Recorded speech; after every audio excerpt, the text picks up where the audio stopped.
What's good with y'all, man? Say this video right here is just to help people out that having a hard time with side plates. I said I was going to make the video, so here we go right now, man. One of the main things you got to understand about these side plates, we're going to explain it from like a beginner aspect on, you feel me? Well, it's really not that much to really know about side plates, but I'm gonna try to give you a good explanation on how to actually use them. First thing that you got to understand is each card tiers has a certain amount of side plates you are able to apply towards those cards.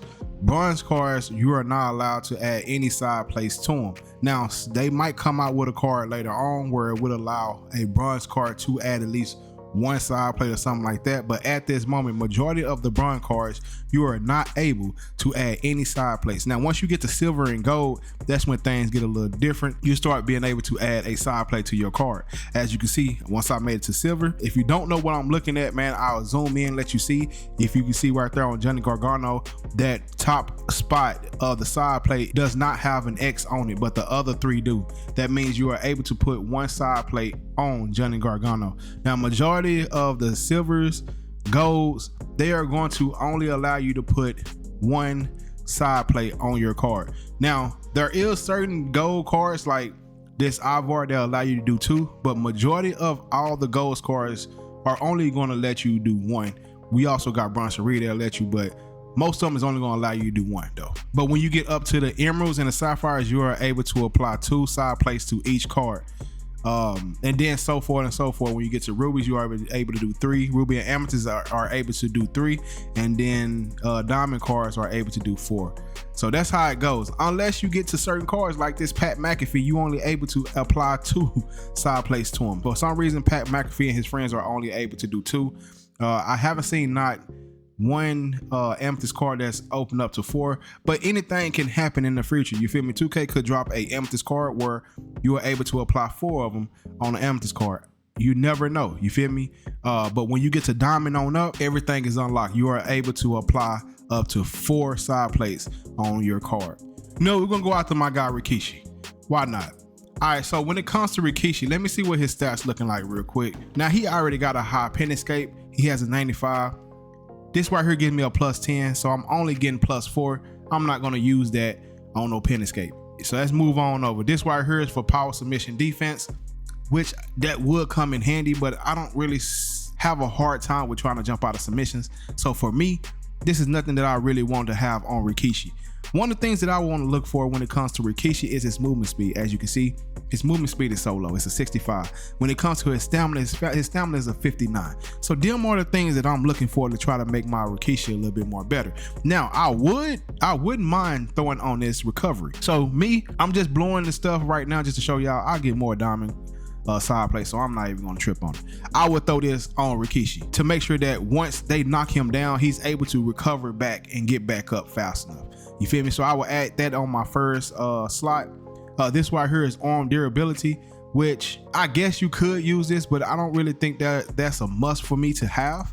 Like I said, the main things that if I will be looking for is for his stamina or his movement speed. So that's what we for the look for right now. This right here is for strike reversal plus pin escape, which is a dub. I don't need that. My pin escape is already high enough.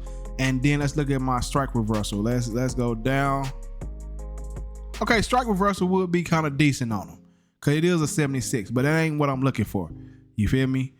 Pin escape, not that. Leg power, not that. Okay, bingo. We got unstoppable force right here, which would give me plus 4 towards my movement speed. Now, when it comes to Rikishi, I'm gonna need a lot more than that when it comes to his movement speed. Now, wait, this is another thing that I just messed up on.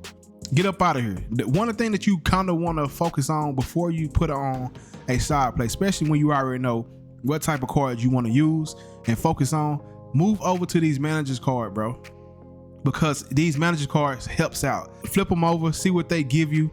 He give me special, finisher, reversal, and all that stuff. I'm not really tripping on that. When it comes to Rikishi, I'm looking for stamina, movement speed, something like that. So I'm gonna go through every last one of the cards until I find a card for movement speed or stamina, like Eric Bischoff, plus 7 for movement speed. Let's see if we can find another one. Maybe we can find one with stamina and movement speed. I don't know. Let's keep it going. I don't like him. Salita is not nobody. Let's go over here. Max Dupree. Nah. Paul Heyman, no. Now understand, the higher the card goes, the more stats they put on that card. Mick Foley, running, recovery, strength, leg technique, no. Farrah, he got +8 on stamina, which is decent.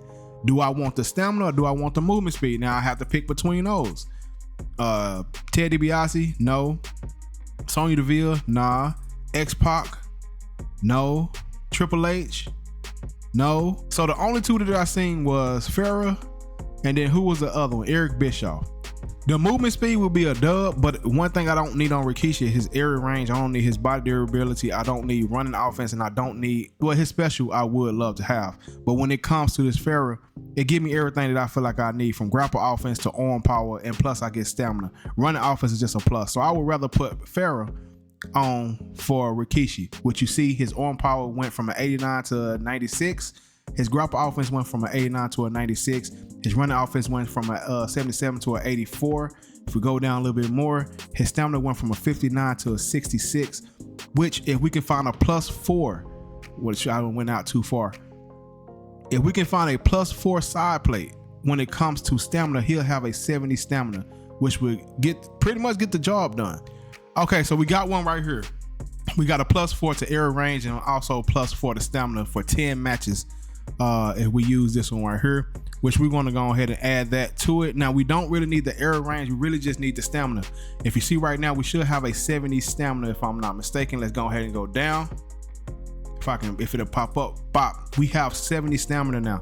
So he's not gonna not get tired, but it's gonna take a little bit longer for him to get tired. Now the next thing that I would probably focus on is probably movement speed or something like that, to try to get that up when you're trying to throw them strikes, to help out on that. Now when it comes to stamina, I would love to have at least an 80 stamina, but a 70 I think will be good enough for Rikishi. As long as I can at least get to a 70 movement speed, I think that'll be good too. And then I feel like he'll be, you know what I'm saying, able to be played the proper way. So let's see if we can find one for movement speed. Right here we got running offense and also movement speed +4. So we're going to add that also. And then we're going to try to see if we can find one more for movement speed or something like that. So this is how I will fix Rikishi up. We got +10 on recovery for infinite matches. So this right here helps me when someone knocks me down on the ground or whatever. I'm able to bounce back up off the ground a little bit faster. I got it from a 77 to an 87. So the next one I got it on area range and stamina. Now I mostly focus on stamina. That's what this badge is really mostly for, is for my stamina. And if I go up, you see that my stamina went from a 66 to a 70. And then this right here, I focused more on movement speed. With this +4 and also this +6, they give me +10 movement speed right here. This is +4 on movement speed and running offense for 15 matches. This right here is +6 movement speed for 10 matches. So with them combined, that's +10. So we went from a 65 movement speed to a 75 movement speed. So not only do we have a 70 stamina, we now have a 75 movement speed, which will help Rikishi out with throwing his combos a little bit more faster with his punch combos. So what you want to do is pretty much focus on the things that you don't like about the card and the things that you wish that he was a little bit better in, as in stamina, from recoveries, from his finisher probably being too low, or if you know, whatever you feel like you want this card to be, that's what you place on that card. Do not just throw anything on the card. Now, I just threw some stuff on here to try to give you an understanding on how and what to do. I don't really care about this recovery being on Rikishi. It will stay on here. Now, if you just don't want this on him at all no more, understand that if you replace it, that is gone. It is gone. You don't get it back at all. You can replace it, but you won't get it back. You feel me? So don't throw no diamond side plate on no card that if you're not willing to either lose it, if you decide you want to replace it, or if you really don't want that on that card. So I advise you to go test the cards out first, understand what you like and what you don't like about the card. Once you figure it out, come back and see if you have the side plates to boost him up in those areas to make him a little bit more better, and then go from there. That's pretty much all you gotta do. Now, before you come to these side plates, I advise you to go straight to the manager first, find a manager card that will help that card out in the areas that you want help in, and then place the side plates on there that you need to boost it up a little bit more. You feel me? That's just my thoughts. That's my opinions on it. If anything that I didn't go over or anything you feel like I need to elaborate a little bit more better on, leave it down in the comment section. If anybody think I said something wrong or whatever, leave it down in the comment section. But that's pretty much how I use my side plates. I focus on things that I need to improve on those cards, and then I go and adjust around that card. But yeah, man, that's about it, man. I ain't really got nothing else to talk about. Movement speed 75, you know, stamina 70. This look like a good card to me right now. You feel me? Now I would love to have his movement speed at an 80, then his stamina's at an 80. But hey, I ain't really tripping on him. My guy has a 75 movement speed, and also he got a 70 stamina. It's good enough for me. I can get the job done with Rikishi. You know what I'm saying? Body durability 99. Grapple offense 96, arm power 96. I mean, he gonna be dishing out some power. You know what I'm saying? But yeah, man, that's pretty much it, bro. I hope that this helps somebody. Like, comment, subscribe, and all the other good stuff, man. And I'll get at y'all on the next one. I'm out.